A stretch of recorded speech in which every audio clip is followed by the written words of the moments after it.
Tune in, it's time for Kami G. Bringing stars and stories, it's where you wanna be.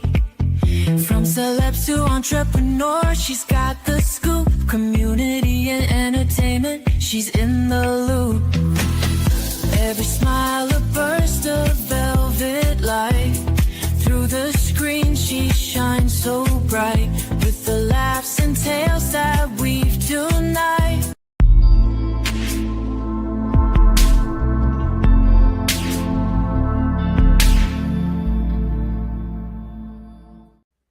Well, welcome to another episode of SKST Radio, and you tuned into the Kami Grayson Show. And let me tell you, I have a beautiful lady who I just met. She goes by the name of JoAnn Dotson. JoAnn, she's an authoress, a fellow authoress. I mean, she is the bomb.com. JoAnn, welcome to the show. Oh, thank you so much for having me. It's a pleasure to be with you. Absolutely.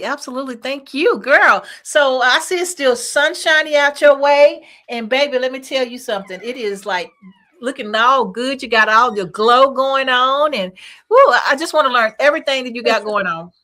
So I know you're an author. So tell us a little bit more about yourself. Well, I'm a retired educator. I did 32 years of education. I taught kindergarten through second grade. I also taught writing at my school as well. Okay.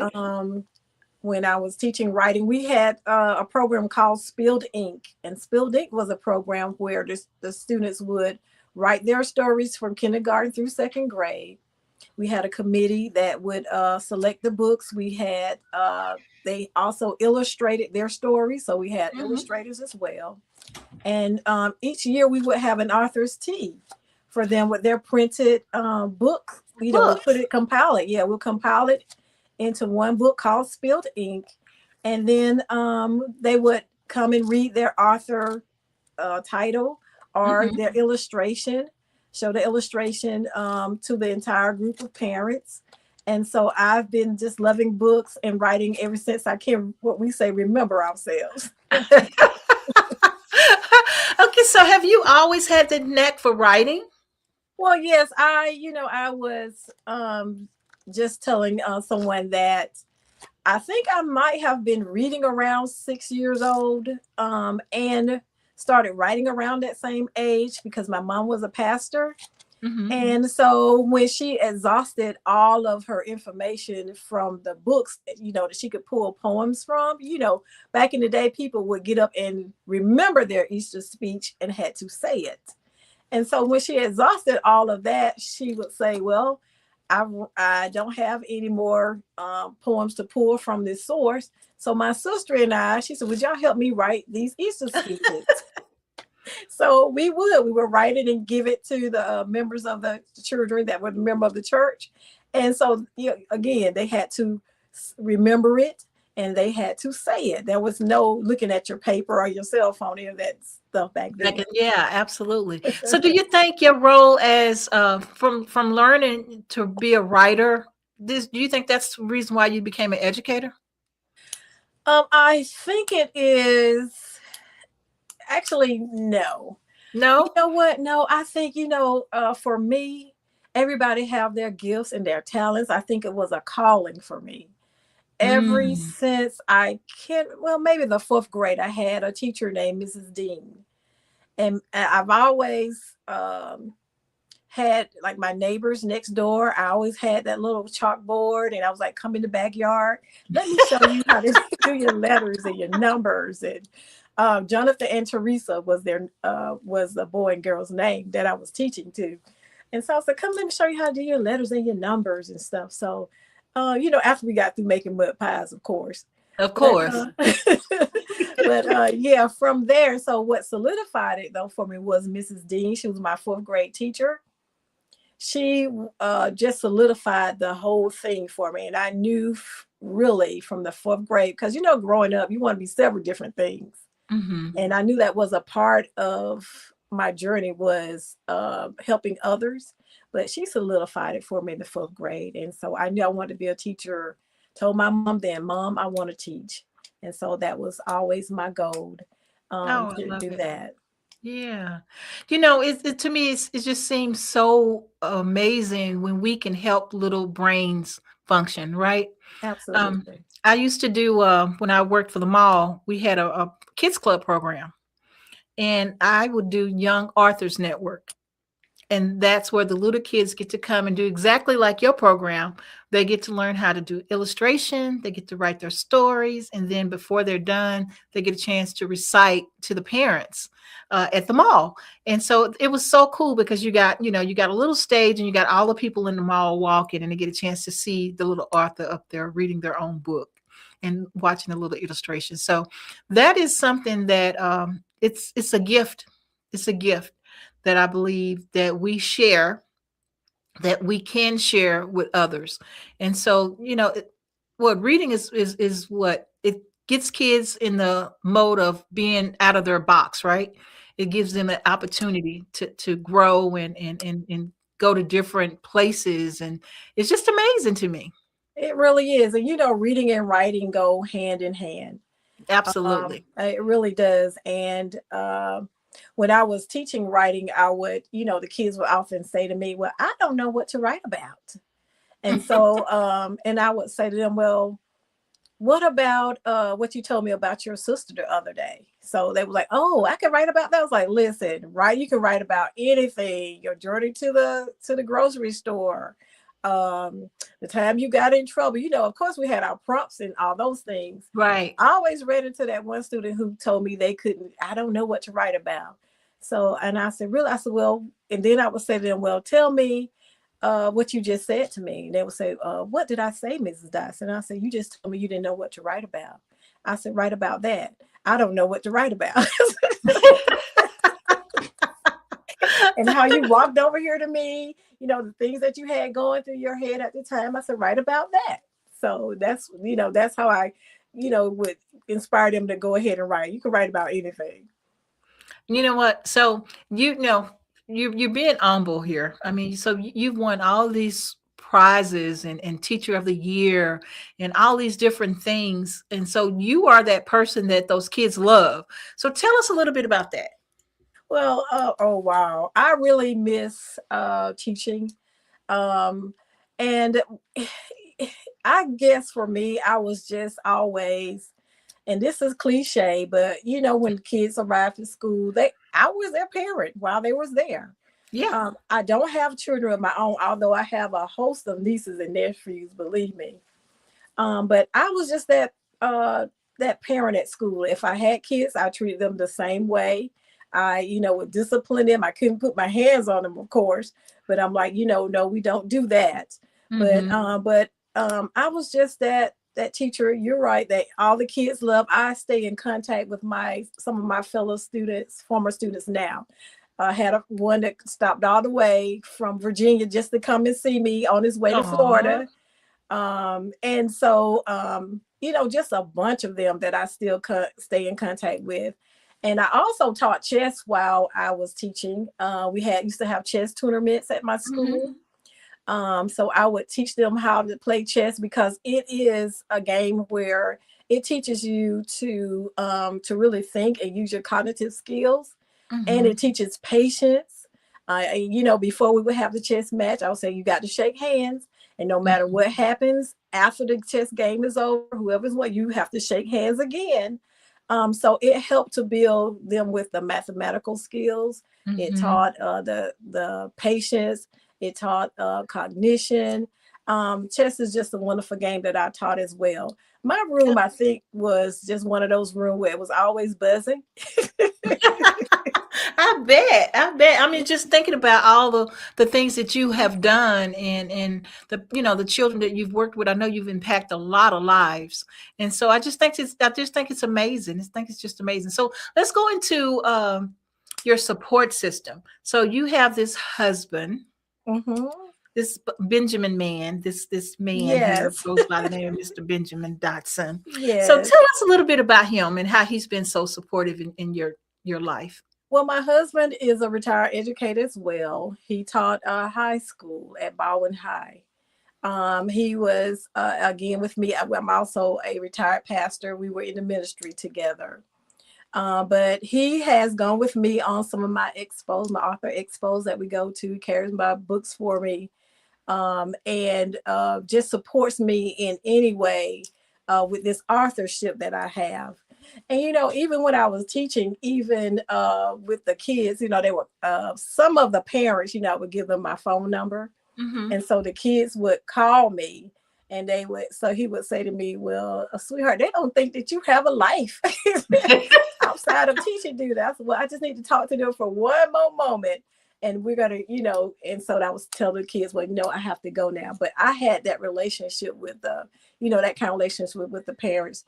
And my husband, I just thank him every day for his support that he shows me through this journey.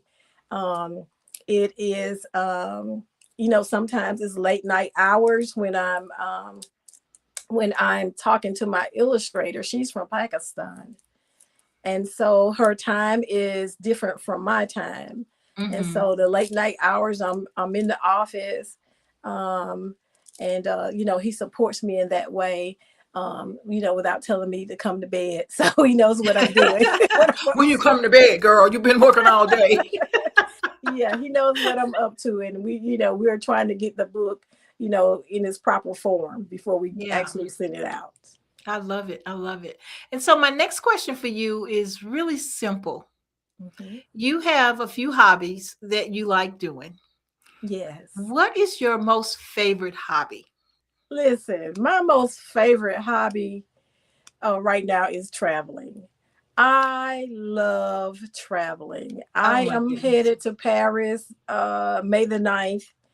I'm headed there with a group of women. You probably heard of Travel Divas. So it's a bunch of us. It's like 25 of us. We're headed there. Mm-hmm. Next week, my retirement trip. We went to Venice, Italy. We did Rome. We did Croatia. A beautiful place called Montenegro, which at that time I had never heard of. It is really beautiful. We did Naples. What else did we do? And I believe, and then last year, 2024, we went to Ghana. So those were my international trips. I just love traveling. And I do it on behalf of the ancestors. And I always, whenever I land, I always say, God, I thank you that my eyes can see what my ancestors couldn't. I can see it. I can smell it. I can touch it.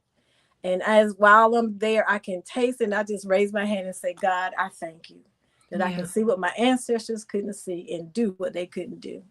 Yeah, that's amazing. That's amazing. Now, we're going to take a quick break. And when we come back, we're going to talk about Ghana. We're going to talk about what's going on there and all the cool things. I'm not going to share with the audience yet. I want them to find out, what Ghana has to do with our conversation when we come back. So I love it, love it, love it. Excited. So be back after these messages. That was wonderful. An SKST Radio Network production. Powered by SKST Radio Network and SGAN.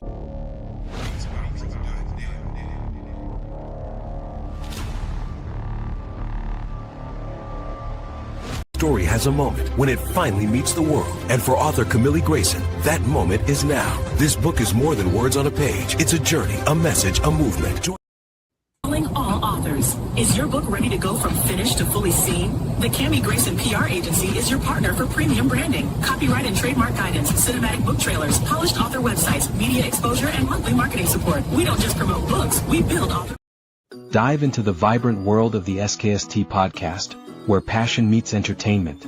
Join us as we explore the dynamic stories that drive street grind entertainment and the creative beats behind Beats by Bro Production. Each episode promises insightful conversations and electrifying moments, celebrating culture and innovation. Tune in and feel the energy as we bring raw talent and unforgettable experiences to your ears.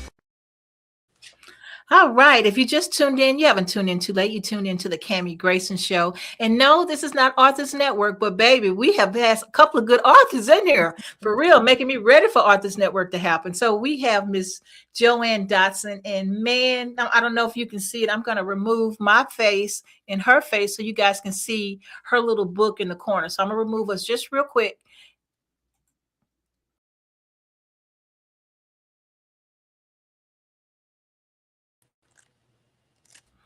All right, we're back. So I wanted y'all to see that cute little book because JoAnn, tell people why I'm so excited about this little book. You're excited. Now you're making me even more excited.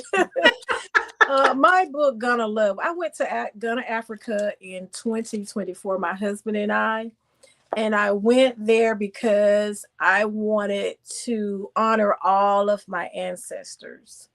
At that time in my life, all of my brothers had passed. I grew up with 9 brothers. All of them had passed. My mom had passed years ago, my father. So I went to honor the ancestors in 2024 with Dr. Skip Mason from Atlanta, Georgia. He did a Return to Your Roots tour. So it was nice. It was 66 of us on that journey. We did a 9-hour flight to Amsterdam, did a layover there, and then did the next leg 9 hours. It was a long flight, but it was really well worth it. And so I wanted to take that journey, like I said, to honor the ancestors. And I am so glad I did.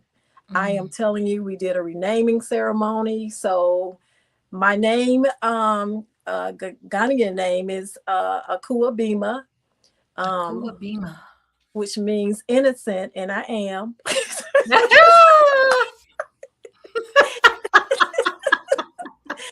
was like, oh, wow, look at that. So I said, God knows I am. So anyway, so just the experience of being there on that journey. We were there for 9 days. And this particular trip was not a luxury trip with Dr. Skip Mason. It is really a historical trip. The tour guides that we had just broke it down so magnificently about the history. We went to W.E.B. Du Bois' home when he moved over there. Okay. It was really a significant trip that I just treasure to this day. And and I cry. You know, most people everybody have a different experience. And, you know, I tried my best not to cry when we got to the River of No Return. But, you know, once I stuck my feet in the water, I can't explain it. Like I said, just to say the ancestors were there with me. And I just released it and I just began to cry. You know what, shoulder cries like this. Yeah. Well, you know, okay, so this trip, it was so amazing that you were blessed to be able to do that, because I always want to go to Egypt. That's on my bucket list, you know. And so, you know, our Kush heritage, you know, where we were the kings and queens. I always want to go just so I can see that, you know. So it's amazing that you got an opportunity to go there. And I remember we had a student when I was in Dallas. She was from Ghana. And she worked with my kids. I worked with children from Girls Incorporated. So she was like my little assistant for the summer that she was there. And she taught those kids like little games and dances and things that they did in Ghana. So her knowledge and what she shared with our students always made me feel like that was something, that another place that I would like to go to. So now that you've been there, you can share with us, you know, about the children and things that the blessing that you blessed these children with. So tell us a little bit about that. Oh yeah, we stopped at a school while we were there. And when we stopped at the school, the kids were on their recess. Lucky us, they were out there. And so, we had several of the people that were on the bus. They just kind of rushed us. And so I got a chance to meet some of the students, took pictures with them. And so later on, we went to, like I said, the renaming ceremony. And so when we went to renaming ceremony, they had some of the kids, you know, beating the drums. And so I asked Dr. Mason, if he would talk to the chief about me leaving some books for them. So, because when I went, I had already prepared and asked him, in advance, could I leave some books? And he said, sure. But, of course, had to get the chief's authority on it. And so I left maybe about 15 books. And I said, distribute them to the kids that, that are good readers, or kids just don't have the books. I said, please distribute this to them. Yeah. And so the chief of the village did that for me. It was a wonderful experience. I wish I had the pictures that I could show at this moment. It's soul grabbing. It just does something on the inside that we just can't deny who we are. It was just a beautiful feeling. It really was. Well, we're going to share. Actually, she's going to come back next month for our Authors Network, and then we'll share. But tell people how to get to your website, because the video that I saw was so breathtaking to see the actual children reading the book. And so tell people how they can find you on your website. Okay. Well, let me tell you this, that when we went to Ghana, that was wonderful. But the kids that are reading my books are actually in Uganda. Uganda. And, Uganda. Yeah. So I support them every 2 or 3 years. I send them books. I send them school supplies. I send them basically whatever the center person tells me that they need. And so when I sent them those books, I told them, I said, please send me a video. And so I see myself in every last one of these children in Uganda. And if you like to buy any of my books, you can buy them at www.authorjoanndotson.com. Or if you go to Amazon, you can just type in JoAnn Dotson's books and they should show up. I love it. Absolutely love it. It's such a blessing to be able to bless, right? Absolutely. And so for them, if y'all go to her site, you'll see the video of the kids reading the books. And so you could just feel the warmth, and they were all excited, to be a part of it. And they had the little books open, and, it's just amazing that they have that opportunity. Right. And so I have a kid's book. And I just got started in the kid realm, right? Wonderful. Thank you. And so I can only imagine the kids once they start reading my book. I've done videos of my book, and just letting little kids look at it, their eyes get big. It's cartoons, right? Their eyes get big. And so think of the kids that don't have that all the time. That's not used to it all the time. Absolutely. So to me, hats off to you. You're a shero for being able to get into that realm and able to get your books out to a broader audience, I should say. A broader audience. Yes, absolutely. And I also have a free library in the community that I grew up. So I'm chartered with a free little library organization. And so I give books over there freely. And I do it because when I was growing up, my parents couldn't afford to buy me books, unless I went to the library. I want every child to have the opportunity to read and to learn and to just read for fun, Yeah. When I was teaching, that we had kids to read, but it was for points. It was called Reading Renaissance. They were reading for points, AR, Accelerated Reader. And I just want them to read for fun. And, sometimes just to escape, the situations that some of them are in. It's a wonderful, that's what books do for us. Yeah, exactly. And that was my point. They get an opportunity to escape, So tell us about the little girl here, this little book that's right underneath us here. Oh, listen. When I was talking to my illustrator about this particular book, I already knew that I wanted the continent of Africa. I didn't know exactly, the color and all that. And so we settled on this. And then I said, I want kids around it, around the continent. Because when I went to that school, the kids just bum rushed us, and it was just wonderful. So I want the kids to be around it. So she sent that back for me to approve. And then I said, something is missing. So I wanted a little small child, because early reading is very, very important. Yes, So very I told important. her, yes, I wanted to be maybe about 2 or 3, 4 years old in that age category. And Mhm. so, and I said, I definitely want to have Afro puffs. Got to have our Afro puffs. Yeah, of some kind. I said, I want to have some Afro puffs because, it kind of reminds me when I was growing up and our parents Mhm. did that for us. And so I want kids to see themselves. Representation is very important. And Exactly. so that's where the little girl came in. And when I saw it, I just started laughing. I told her, I said, Amna, you did a beautiful job illustrating the cover. And I just told her, you just made me laugh. And I just, I said, I wanted to cry, but I'm not going to cry. So you got my vision very clearly. Oh, I love it. Absolutely love it. And it's always important to have an illustrator that gel with you. A lot of times you can't get it right. They don't see your vision. So to have an illustrator that can see your vision and gel with you, it's wonderful.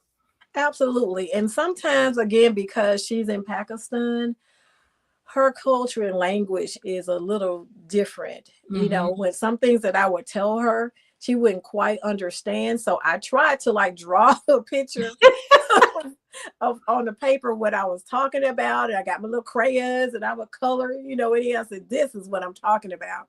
And sometimes that will work. But my illustrator is wonderful. She does a Yeah. beautiful job and she is really fast. Sometimes I can't keep up with her. So, so she's a wonderful illustrator. I really appreciate her so much. I love it. So now we've come to the part where we're asking about words of wisdom. So if someone young, inspiring to be an authoress like yourself, and they wanted to get in the realm of doing children's books, such as yourself, what type of words of wisdom would you give her? I would tell them to reach out to someone who is in that field because as authors, we do like to share. And I am one who will help anyone that wants to write books. So young people do it. It is, for you, you have everything at your hand. You even have AI now that can do it Yes. for you. Yes. So Putting us yes, out of work. absolutely.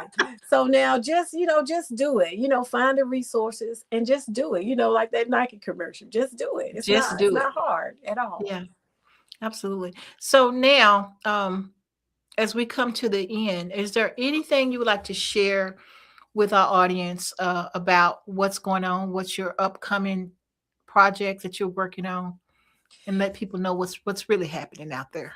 Okay. Well, my upcoming project is to finish Gonna Love. That's the title of my book. And to finish that is in poetry form. And those pictures that I had from Ghana, my illustrator actually turned those into the pictures for the book. Nice. And so my future plan is to pretty much do the same. I have a whole notebook of stories that I've written that I have already stated in the past to other people that I want to publish every last one of them in there before I leave this realm. So I keep saying, God, give me the money, give me the funds to do so because children's books are more expensive, just than doing the novels because of the pictures. Right. So the last words of wisdom to anyone is to go ahead and do what you're going to do. Don't hesitate. That we're in a time now where you can't hesitate. Whatever your plans are, go ahead and do that because life is really short. Yeah, it It is. really It is. really is. Mm-hmm. Well, tell people how they can get in touch with you and how they can find you on social. Okay, you can find me on Facebook at author JoAnn Dotson. Author JoAnn Dotson. I'm on Instagram, same thing, Author JoAnn Dotson. I'm on LinkedIn as Author JoAnn Dotson. So you can find me on all those platforms. Just type in my name, and I should pop up. I And absolutely love it. and yes. Well, I love it. So, well, I want to thank you for being on the show today. I appreciate all the nuggets that you've shared with us today. And is there anything else you would like to say to anyone? Well, one of the things that I would like to say again, and again, I keep re-emphasizing this, is to go ahead and do what you are going to do now. I can't say it enough. As I stated earlier, I lost all of my brothers. All of those are gone. It's just my sister and I. My mom had 11 kids. We're down to just my sister and I. Wow. Don't take it for granted. Go ahead and do whatever it is you want to do now. Find it where there's a will, there's a way. And with all the technology and the resources that this world has now that we didn't have growing up, there is no more excuses for going ahead and doing your goals and your plans. No excuses. I love it. I love it. Okay, well, Miss JoAnn, until next time, right here, SKST Radio. Tell them bye. Bye-bye. Thank you for having me, Kami. Absolutely. Bye-bye. Thank you.